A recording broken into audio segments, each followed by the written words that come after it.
Olá, sejam muito bem-vindos à nossa conversa de hoje. E o tema? Bom, o tema é no mínimo provocador. Vamos falar sobre o livro de Rodrigo Bibo, Como se tornar um cristão inútil. E eu sei, só de ouvir esse título, alguma coisa aí dentro já deve ter dado um nó. Inútil? Numa cultura, e aqui eu falo tanto da cultura do mundo quanto da nossa cultura evangélica, que é completamente obcecada por performance, por números, por relevância, por ser game changer, falar em se tornar inútil soa quase como uma heresia.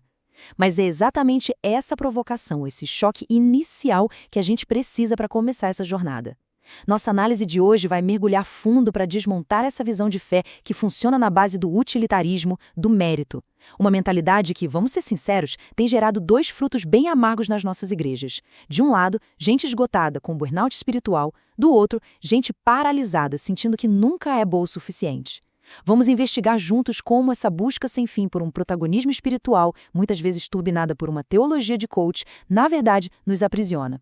E a partir daí, a gente vai tentar reconstruir uma visão do serviço cristão que é, ao mesmo tempo, radicalmente libertadora e totalmente fiel à grande história que a Bíblia nos conta.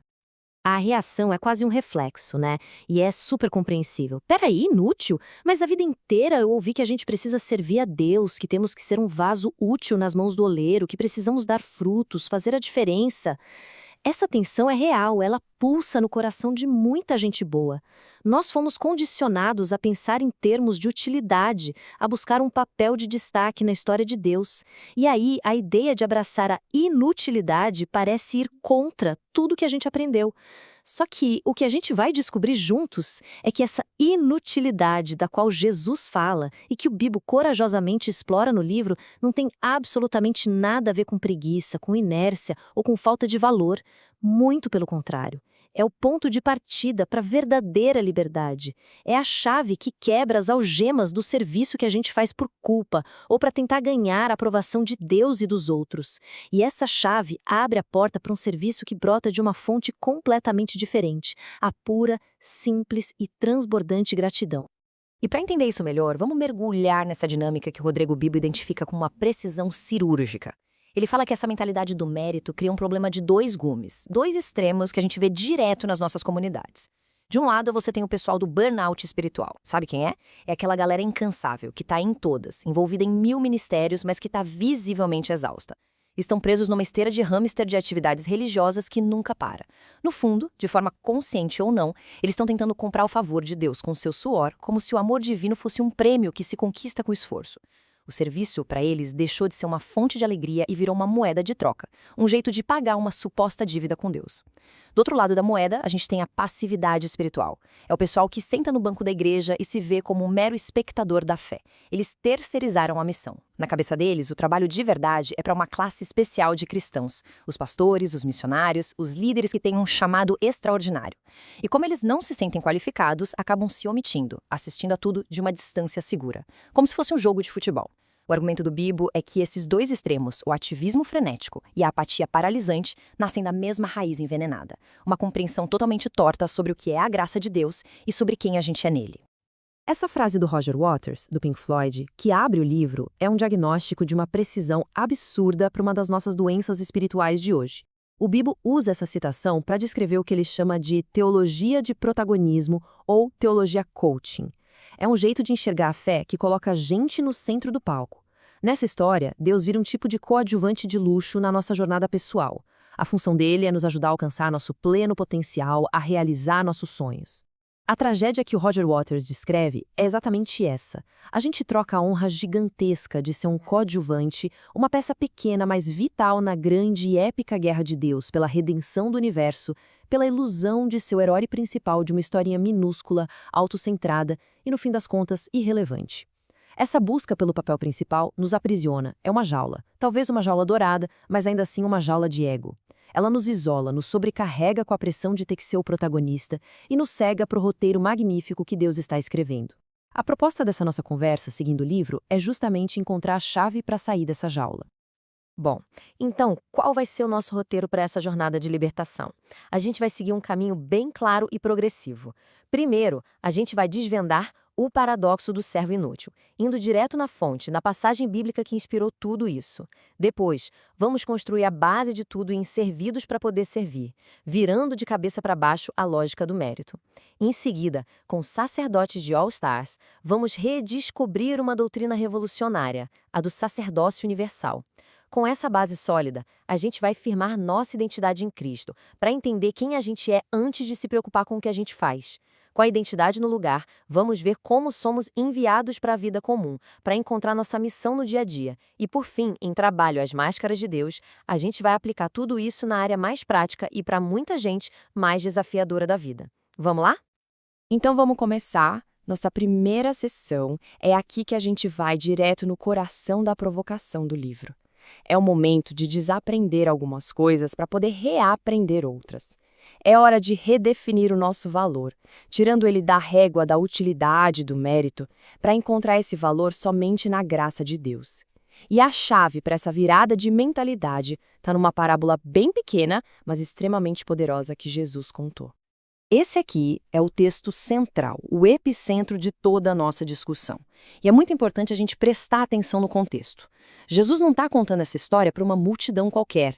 Ele está falando diretamente para os seus apóstolos, a futura liderança da igreja. E, como o Bíblia sugere, é bem provável que os fariseus, que eram os mestres da espiritualidade de performance, da religião de mérito, estivessem ali na plateia ouvindo de cantinho. A parábola é direta e, para nossa sensibilidade de hoje, ela soa quase cruel. Imagina a cena: um servo trabalha o dia inteiro no campo, debaixo de sol. Chega em casa exausto e ele não é recebido com um "ufa, pode descansar". Pelo contrário, o senhor dele exige que ele ainda prepare o jantar e sirva a mesa. Só depois que ele cumpriu absolutamente todas as suas obrigações é que ele pode finalmente comer. E aí vem a conclusão de Jesus, que é um soco no estômago da nossa lógica. O Senhor não deve nenhum agradecimento especial ao servo. Por quê? Porque ele só fez o dever dele. A crítica de Jesus aqui é uma flecha certeira contra essa mentalidade de que, quando a gente faz o que é certo, a gente acumula uns créditos com Deus, que nos dão direito a um reconhecimento especial ou a uma recompensa. A chave para a gente não entender essa parábola de forma errada está na palavra grega original, ashreios. A tradução mais comum, inútil, pode criar uma confusão danada, porque Jesus não está dizendo que o trabalho do servo não teve utilidade nenhuma. Pelo contrário, o cara arou a terra, cuidou das ovelhas, preparou a comida, ele foi extremamente útil no sentido prático da palavra. A questão então não é sobre a utilidade da ação, mas sobre o mérito do agente. Como o Bíblia explica, outras traduções como sem mérito, sem lucro ou até indigno capturam muito melhor o que Jesus queria ensinar. O servo, mesmo sendo obediente e produtivo, reconhece que ele não acumulou nenhum mérito especial por fazer o que era simplesmente o seu dever. Ele não está em posição de exigir um bônus, um tratamento VIP. Ele não gerou um lucro para o seu senhor que o tornasse credor de alguma coisa. E é aqui que acontece a grande virada. É aqui que a gente encontra a boa notícia que estava escondida na dureza aparente da parábola. A gente perceber que somos sem mérito diante de Deus não é uma notícia ruim, é a notícia mais libertadora que a gente pode ouvir. É isso que nos permite pular fora daquela esteira de hamster do desempenho religioso. Significa que todo o nosso serviço, nossas boas obras, nossa dedicação, nada disso compra ou aumenta o amor de Deus por nós. Ele já nos ama de forma completa, incondicional e infinita. Um amor que foi provado de uma vez por todas na cruz de Cristo. A consequência disso é uma mudança radical na nossa motivação. A gente não serve mais por obrigação, por medo de castigo ou na esperança de ganhar uns pontinhos com Deus. A gente serve por gratidão. Nosso trabalho vira uma resposta espontânea, alegre, de um coração que está transbordando simplesmente porque foi amado primeiro. No fim das contas, a inutilidade que Jesus propõe não é um convite para a gente não fazer nada, mas sim uma reorientação completa do nosso coração que nos liberta da tirania do mérito. Ok, se a primeira parte desmontou a ideia de serviço por mérito, essa segunda parte vai construir o alicerce, a fundação de verdade sobre a qual todo serviço cristão autêntico precisa estar. E o princípio é radical, ele vira a lógica do mundo de ponta cabeça. Nós só podemos servir porque, em primeiro lugar, nós fomos servidos pelo próprio Cristo. Essa é a base de tudo, o ponto de partida de verdade. Se a outra parábola era chocante, essa aqui é de explodir a cabeça. O Bíblia destaca o trabalho de um estudioso do Novo Testamento chamado Kenneth Bailey, que passou décadas no Oriente Médio estudando a cultura por trás dos textos bíblicos. E o Bailey afirma que a imagem de um senhor, um patrão, se vestindo com um avental para servir seus próprios escravos, isso era algo simplesmente impensável, inimaginável em qualquer cultura daquela época, e talvez até hoje. É uma inversão de papéis tão radical que beira o absurdo social.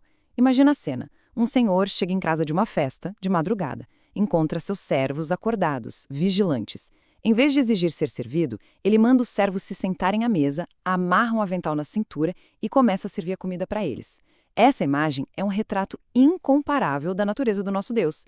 Jesus não só ensinou sobre serviço, ele personificou o serviço.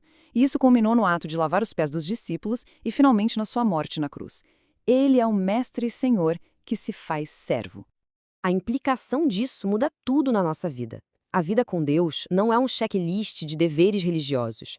Não é uma lista de tarefas que a gente precisa cumprir para ganhar um selo de bom cristão. Isso seria uma religiosidade fria, distante, transacional. O cristianismo, na sua essência, é um relacionamento. É uma jornada que a gente percorre ao lado de Jesus. Ele nos serve primeiro, ele nos lava, nos alimenta, nos enche com a sua graça e nos dá uma identidade nova. E é a partir dessa identidade que a gente recebe, desse relacionamento que foi restaurado, que as nossas ações de serviço começam a fluir naturalmente, não como uma obrigação para pagar uma dívida, mas como um reflexo de quem a gente é. A gente não serve para se tornar alguma coisa, mas porque a gente já é alguma coisa em Cristo, filhos e filhas amados que foram servidos pelo próprio Rei do Universo. Essa é a verdade fundamental. A base do nosso serviço não está na nossa capacidade, mas no ato prévio e avassalador de Cristo nos servindo. É isso que tira o peso dos nossos ombros e nos convida a simplesmente responder em amor. Com a graça bem estabelecida como nossa fundação, a gente avança agora para um dos conceitos mais revolucionários e, infelizmente, mais esquecidos da fé cristã, o sacerdócio de todos os que creem. E para trazer essa doutrina, que foi um dos pilares da reforma protestante, para nossa realidade, o Bibo usa uma imagem que é a cara do Brasil, potente e bem-humorada. Somos todos sacerdotes de All-Stars e chinelo de dedo. É a mistura do sagrado com o cotidiano. Por séculos, a igreja funcionou numa visão hierárquica, como uma pirâmide. Lá no topo ficava o clero, os pastores, os bispos, os padres, os profissionais da fé. E lá na base ficavam os leigos, o povo comum, cuja função era basicamente assistir ao culto, contribuir financeiramente e ajudar quando o pastor pedia. Nessa visão, o ministério é terceirizado para uma elite espiritual. O pastor é o intermediário, o representante da igreja perante o mundo. Mas o Novo Testamento, como o Bibo aponta, nos mostra um modelo completamente diferente. Não é uma pirâmide, é um círculo, com líderes que surgem de dentro da comunidade e servem no meio do povo, não acima dele. Na visão do Novo Testamento, não existem duas classes de cristãos. A igreja inteira é um corpo ministerial. Essa citação poderosa de Martinho Lutero nos leva direto na raiz histórica dessa redescoberta. A reforma protestante do século XVI foi, em grande parte, um movimento para devolver a Bíblia e o ministério para as mãos do povo. Lutero entendeu uma verdade bíblica fundamental. Em Cristo, o véu do templo se rasgou de cima a baixo. O que isso significa? Significa que o acesso a Deus não é mais mediado por uma casta de sacerdotes profissionais. Cristo é o nosso único e suficiente sumo sacerdote. E como a gente está unido a Ele, todos nós, homens, mulheres, jovens, idosos, gente com doutorado em teologia ou com ensino fundamental incompleto, todos nós compartilhamos do sacerdócio dele. Somos todos chamados a orar uns pelos outros, a anunciar as boas notícias do Evangelho e a oferecer nossas próprias vidas como sacrifícios espirituais no altar do nosso dia a dia. E essa ideia, gente, muda tudo. A missão deixa de ser um departamento da igreja, ou um programa específico de evangelismo, ou uma viagem missionária de curta duração. A missão passa a ser a nossa própria identidade. Por muito tempo, a gente pensou na missão como algo que a igreja faz. A doutrina do sacerdócio universal vira essa lógica de ponta cabeça. A igreja não existe para si mesma, para manter seus prédios, seus programas e sua estrutura. A igreja existe para ser o povo de Deus enviado ao mundo, para ser a encarnação contínua da missão de Deus. Nós somos a missão. Cada um de nós é um missionário com um endereço, um CPF, um CEP. O ponto central aqui é uma democratização radical do ministério. Ser um ministro do Evangelho não é ter um cargo ou um título, mas uma identidade que é compartilhada por todos que estão em Cristo. Certo. Se todos nós somos sacerdotes, a pergunta óbvia é: tá, mas o que isso significa na prática? Quem somos nós, afinal de contas? A resposta a essa pergunta é o alicerce de toda a nossa ação no mundo. E para nos ajudar com isso, o Bibo nos leva para uma passagem clássica do apóstolo Pedro no capítulo 2 da sua primeira carta. Ali, Pedro explora a nossa nova identidade como comunidade em Cristo e nos ajuda a responder à pergunta fundamental: quem somos nós na fila do pão? O apóstolo Pedro nos dá 4 títulos gloriosos, todos eles tirados do Antigo Testamento, que eram originalmente aplicados à nação de Israel, e agora ele reaplica esses títulos à igreja. E é crucial a gente notar que todos eles estão no plural. Não é uma identidade individualista, eu sou isso, mas uma identidade comunitária, nós somos isso. Primeiro, somos geração eleita. Assim como Deus escolheu Israel não por algum mérito deles, mas por pura graça, para ser seu povo especial, agora em Cristo ele escolhe um novo povo de todas as nações do mundo. Segundo, somos sacerdócio real. A gente já viu isso. Temos acesso direto a Deus por meio de Cristo e temos a função de representar o caráter de Deus para o mundo. Terceiro, nação santa. A palavra santo aqui significa, antes de tudo, separado. Somos um povo separado por Deus e para os propósitos de Deus, chamados a viver de uma maneira diferente, que reflita o caráter do nosso Deus Santo. E quarto, povo exclusivo de Deus, ou sua propriedade particular. Fomos comprados por um preço altíssimo, o sangue de Cristo, e agora pertencemos a Ele. E isso não é uma posse que oprime, mas a maior segurança que a gente pode ter. Pedro não nos dá essa identidade gloriosa só para inflar o nosso ego coletivo. Não mesmo. Ele imediatamente conecta o quem somos com o porquê existimos. A gente tem essa identidade para um propósito muito específico: anunciar, proclamar, declarar as excelências, as virtudes, as grandezas de Deus. E essa proclamação não é só com palavras. Como o Bibo bem destaca, citando a teóloga Karen Jobes, essa proclamação também acontece mediante o viver de vidas decentes entre os pagãos. Nossa identidade se manifesta em um testemunho completo, integral, tanto falado quanto vivido. Somos chamados a ser a vitrine do caráter de Deus para um mundo que vive nas trevas. Resumindo, a ação flui da identidade. Antes da gente ficar se perguntando o que eu tenho que fazer, a gente precisa se firmar em quem nós somos. A missão se torna então a expressão natural e alegre de quem a gente se tornou em Cristo. E agora a gente passa da identidade para a aplicação prática. Como é que essa identidade de sacerdotes, essa missão de anunciar as grandezas de Deus, se manifesta no nosso dia a dia, na vida real? É aqui que a teologia desce do céu e pisa no chão de barro da nossa realidade. A gente descobre que fomos enviados não para um palco especial ou um campo missionário do outro lado do mundo, mas para a arena da vida comum, para a nossa rotina, para o nosso ordinário. Lá no Sermão do Monte, Jesus nos dá 2 metáforas caseiras, super simples, mas profundamente poderosas, para descrever o nosso impacto no mundo. Primeiro, ele diz que somos o sal da terra.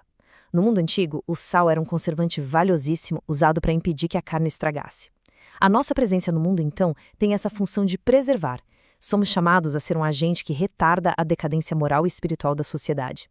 Segundo, Jesus diz que somos a luz do mundo. Nossa missão é iluminar, dissipar as trevas da ignorância, do engano e do pecado, revelando a verdade sobre Deus e mostrando o caminho até Ele através das nossas vidas e das nossas palavras. E o ponto crucial aqui, que Jesus mesmo destaca, é que tanto o sal quanto a luz são inúteis se ficarem isolados. O sal guardado no saleiro não salga nada, e a luz escondida debaixo de uma bacia não ilumina ninguém. Isso é um chamado muito claro para a gente sair das nossas bolhas de igreja e se engajar de forma real e significativa com o mundo ao nosso redor. E isso nos leva a um ponto importante. A gente precisa desmontar um clichê muito popular que muita gente atribui a São Francisco de Assis. A frase parece nobre, né? Pregue o evangelho em todo o tempo. Se necessário, use palavras. Mas como o Bibo aponta, ecoando a crítica do teólogo Timothy Keller, essa frase é teologicamente perigosa. Por quê? Porque ela pode criar uma falsa oposição entre ações e palavras, sugerindo que o testemunho silencioso é suficiente ou até melhor. Nossas boas obras são absolutamente essenciais, não há dúvida. Elas são os efeitos do evangelho em nós, a luz que as pessoas veem e que dá credibilidade para a nossa mensagem. Mas o evangelho em si não é um código de ética ou um conjunto de boas ações. O evangelho é notícia, é a boa notícia sobre um evento histórico concreto, o que Jesus Cristo fez através de sua vida, morte e ressurreição para nos salvar. E uma notícia, por definição, precisa ser contada, proclamada, verbalizada. A fé, como diz o apóstolo Paulo, vem pelo ouvir a palavra de Cristo. Portanto, nossa missão na vida comum é dupla: sermos agentes de preservação e iluminação, usando tanto nossas ações para validar a mensagem, quanto nossas palavras para proclamar a boa notícia de Jesus. Chegamos na nossa última sessão, e talvez a mais prática de todas. Vamos falar sobre trabalho, o lugar onde a maioria de nós passa a maior parte do tempo que estamos acordados. E como o Bibo nos lembra, para uma esmagadora maioria da população, é um lugar de insatisfação, de frustração. A pergunta é brutalmente honesta. Como é que a gente pode glorificar a Deus e encontrar propósito numa atividade que muitas vezes a gente detesta? A resposta vem de uma teologia da vocação profundíssima, resgatada e desenvolvida por Martinho Lutero. Para a gente entender o propósito do trabalho, a gente precisa enxergar a história completa, a narrativa bíblica em 3 atos. Primeiro, na criação. Antes da entrada do pecado no mundo, o trabalho já existia. Ele não é uma maldição, ele é uma bênção. Adão e Eva recebem a tarefa de cultivar e guardar o jardim. O trabalho faz parte da nossa dignidade como gente criada à imagem de Deus. Somos chamados a ser seus parceiros, seus co-criadores, organizando, desenvolvendo e cuidando do mundo. Segundo, vem a queda. O pecado não amaldiçoa o trabalho em si, mas o chão. O trabalho se torna penoso, cansativo, frustrante, marcado por espinhos e cardos. É por isso que a gente sente o peso, a injustiça, a falta de sentido. Mas a história não acaba aí. Em terceiro lugar, vem a redenção. Em Cristo, nosso trabalho é redimido. Ele deixa de ser apenas um jeito de ganhar o pão e se torna um dos principais palcos da nossa missão e um dos meios mais concretos pelos quais a gente pode servir a Deus, servindo as pessoas ao nosso redor.